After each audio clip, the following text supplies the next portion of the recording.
Sobrang di ko pa mapaniwala. Maraming salamat sa suporta. Sana patuloy yung support. Tears in Doha. A message no one heard but everyone felt. And a moment at the 2026 Qatar Open that may have changed the trajectory of Alex Eala's entire career. Welcome back to Champions Tennis, where we don't just break down rallies and rankings, we dive into the emotion, the pressure, the human truth behind the headlines. If you think you already know what happened in Qatar, trust me, you've only seen the surface. Because what unfolded under those lights was bigger than a first-round loss. It was raw.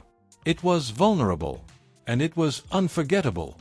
Let's rewind the clock and build this story properly. The setting: Doha, at the prestigious Qatar Open, one of the most demanding stops on the WTA calendar. This isn't a routine tour event. A WTA 1000 tournament sits just beneath the Grand Slams in importance. The stakes are massive. The ranking points are precious.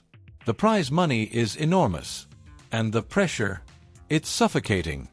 Under the piercing white lights of center court, with the humid Gulf air hanging heavy even inside the stadium, stood Alex Eala, 20 years old, carrying not just a racket, but the expectations of an entire nation. To understand why the footage from Doha went viral overnight, you need context. This wasn't just about one match. This was about a season that began with prophecy. 2026 was supposed to be her breakout year. Analysts had circled her name months ago. Commentators whispered that this was the season she would cement herself among the elite. And early on, she delivered. In Abu Dhabi, she played fearless tennis, aggressive, precise, relentless. She dismantled seasoned professionals with a maturity that made people forget her age. Her serve exploded off the strings. Her baseline exchanges were sharp and punishing. Her movement was electric. When she walked away with a career-high ranking of world number 40, it wasn't just a statistic. For the Philippines, a country passionate about sports but not historically dominant in global tennis, world number 40 felt seismic. She wasn't a promising junior anymore. She was the face of Philippine tennis. And that's where the double edge of success begins to cut. Because when you rise quickly, the spotlight intensifies just as fast.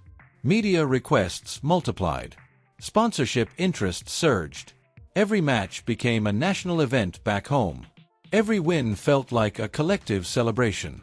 Every loss, a collective ache. The schedule was relentless. New cities, new time zones, new surfaces, barely enough time to breathe. That kind of travel drains the body. That kind of expectation drains the mind. And in Doha, the cracks began to show. Her opponent in the opening round was Czech rising talent Tereza Valentova, a player with sharp instincts and nothing to lose. The first set was spectacular. Both women traded heavy ground strokes that echoed like thunder across the court. Rallies stretched deep into double-digit shot counts. Eala fought. She defended. She attacked. The set pushed into a tiebreak. It was razor-thin. 7 points to 6. 1 or 2 shots either way, and the momentum flips. But she lost it. And something shifted. Not physically. Emotionally. The second set wasn't just a dip. It was a collapse. 6-1. Her first serve percentage dropped below 50%. Unforced errors doubled. Her usually fluid movement became hesitant. Valentova, to her credit, sensed vulnerability and pressed hard, targeting wide angles and short balls with ruthless efficiency. When the final point ended, this wasn't the usual composed walk to the bench. Eala didn't simply sit down. She folded into herself. Shoulders hunched. Head bowed low. Racket gripped tightly as if holding it together was the only thing keeping her upright. It wasn't just defeat on her face. It was exhaustion. The kind that doesn't come from one match, but from months of pressure stacked layer upon layer. And then something no one could have predicted happened. From the front rows, a blur of movement. A small figure slipping through a brief gap in security. A boy, maybe 8 years old, wearing a Filipino jersey several sizes too big for him. On the front was an image of Eala lifting a trophy. In his hand, a crumpled piece of paper folded over and over again, creases turned white from nervous fingers. Security froze for a fraction of a second. The umpire rose. Cameras swiveled. The crowd inhaled sharply. But the boy didn't hesitate. He ran straight to her. Eala hadn't even looked up yet. She was still staring down, lost in disappointment. And then she felt arms around her. Small, determined, unfiltered. The boy hugged her tightly, breaking every protocol and every barrier in the most innocent way imaginable. She looked up. Their eyes met. And whatever walls she had left collapsed. The tears came instantly. Not polite tears. Not controlled athlete tears. Real, uncontrollable, full-body sobs. She wrapped her arms around him as if he were anchoring her to something solid. For a few seconds, the entire arena stopped being a professional sports venue and became something profoundly human. Before security gently reached them, the boy leaned in and whispered something into her ear. The microphones didn't catch it, but lip readers and fans have speculated. The words believed to be closest: "Don't cry, 8. You are still our champion." 8.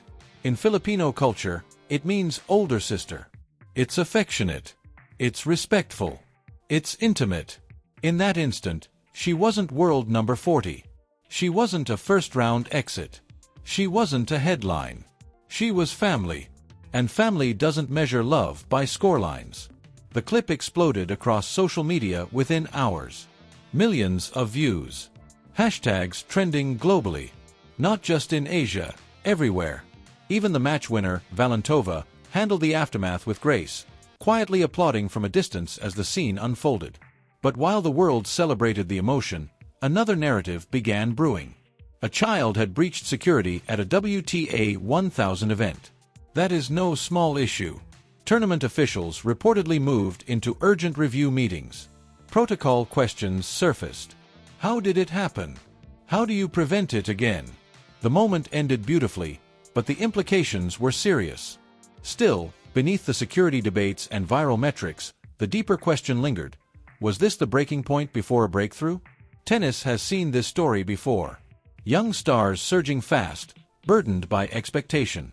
We've watched it with Emma Raducanu. We've watched it with Naomi Osaka. Immense talent meeting immense pressure. Because behind every rising superstar is still a human being with limits. And in Doha, we saw those limits exposed, not in weakness, but in vulnerability. The boy's hug didn't just comfort her. It reminded her why she started. Not for rankings. Not for points.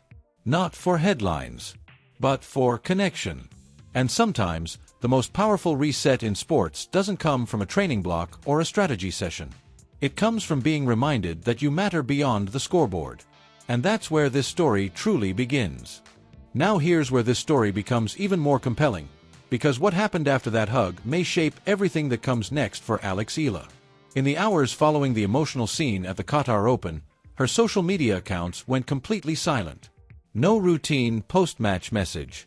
No carefully worded reflection. Just quiet.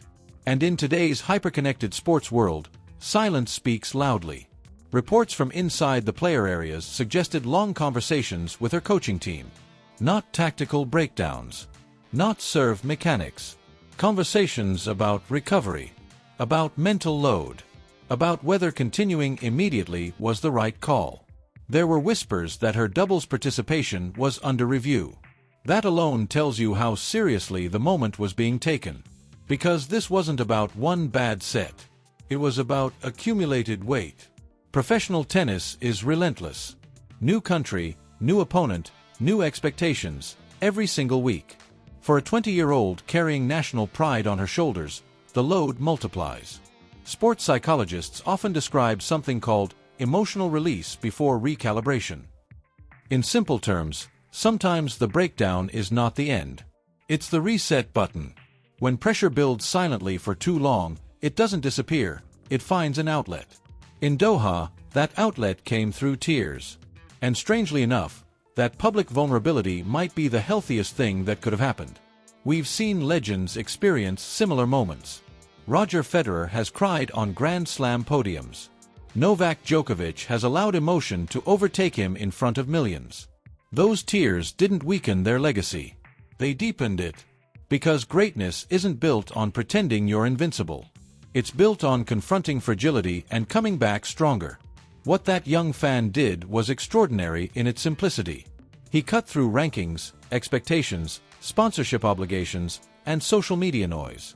He reminded her that somewhere beyond statistics and tournament draws, there are people who see her as inspiration first and athlete second. He called her older sister. That word carries warmth, respect, and belonging. It reframed everything in a single breath. The global reaction has been overwhelming. Hashtags supporting her trended across continents.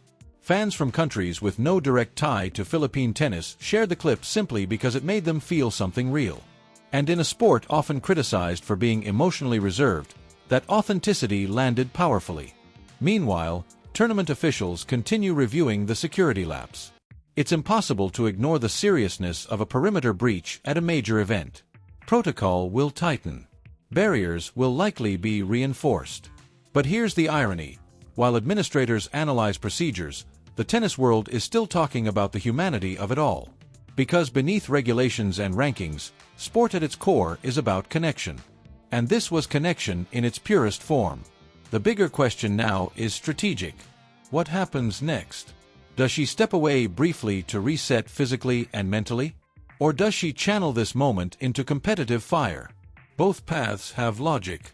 A short pause could protect longevity. A quick return could transform vulnerability into fuel. The key difference now is awareness. She has felt the edge.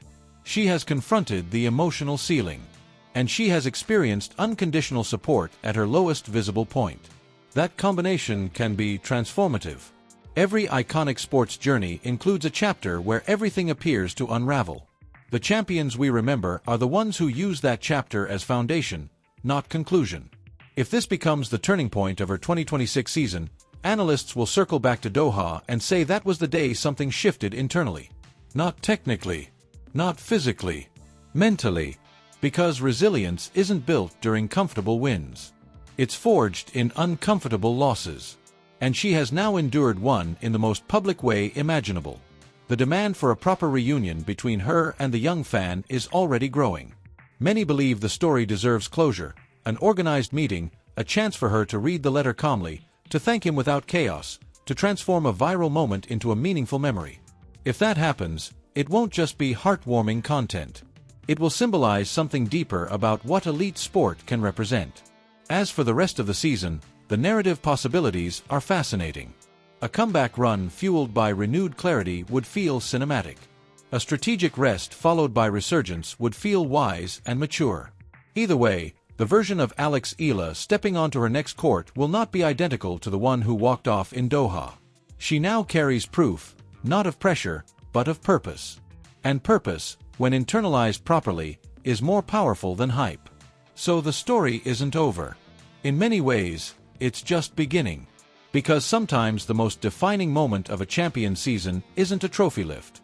It's a hug on a bench. And what comes after that hug may determine everything.